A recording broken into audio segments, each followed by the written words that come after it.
Iran যদি দুর্বল হতো ইরানের খোমেনি সাহেবকে বা ট্রাম্প উঠে নিত। পাকিস্তান যদি দুর্বল হতো সিনারিটা অন্যরকম হতো।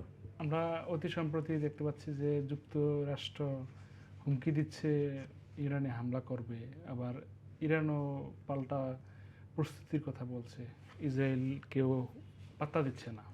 এ বিষয়ে আপনি কি বলবেন? আমার ধারণা কেউ তৃতীয় বিশ্বযুদ্ধে যাবে না, হুমকি ধুমকির মধ্যে থাকবে। এখন ইরান যদি দুর্বল হতো ইরানের খোমেনি সাহেবকে বা ট্রাম্প উঠে নিত। ভেনেজুয়েলা দুর্বল ছিল, সেই জন্য ভেনেজুয়েলার প্রেসিডেন্ট উঠে আনছে। পাকিস্তান যদি দুর্বল হতো সিনারিটা অন্যরকম হতো। ক্রিকেট নিয়ে ওদের প্রাক্তন ক্যাপ্টেন বলেছে, বাংলাদেশ কি পাকিস্তানের ক্রিকেটের জন্য কিছু করেছে? শুনে দুঃখ লাগলো।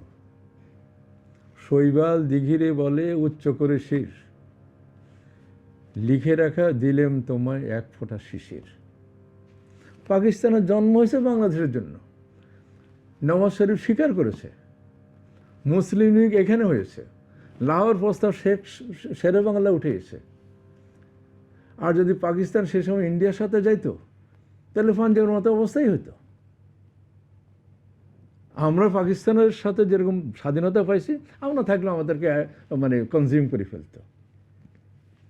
এটা সত্য।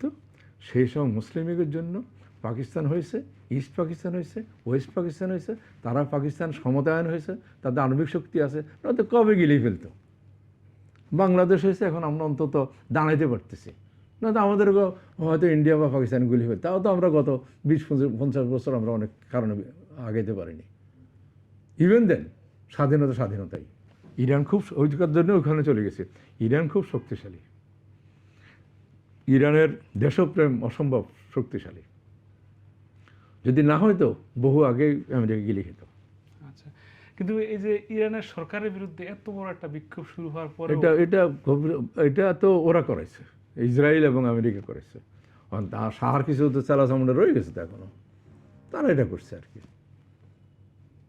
মানে এটা কাভার করলো কিভাবে বা নিয়ন্ত্রণ নিতে পারলো কিভাবে সম্ভব হলো? নিয়ন্ত্রণ নিচ্ছে ইরানের বেশিরভাগ লক্ষ্যমাকে চায়, এবং তাদের আইন শৃঙ্খলা অসময় স্ট্রং। কিছু লোক মারা গেছে কিন্তু তাদের কন্ট্রোলে আসছে সব। তো ইরানের যদি পতন হয় বা খামেনির যদি পতন হয়, তাহলে মুসলিম বিশ্বে আর কি প্রভাব পড়বে, আর ইরানের অবস্থা কি হবে?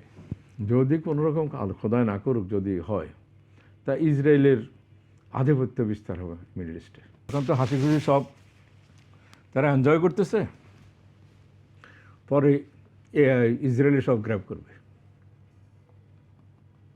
ইসরায়েলি গ্র্যাব করবে। এটা আমরা দুশ্চিন্তায় আসছি। আচ্ছা, ইরানের পরিণতি কি হবে?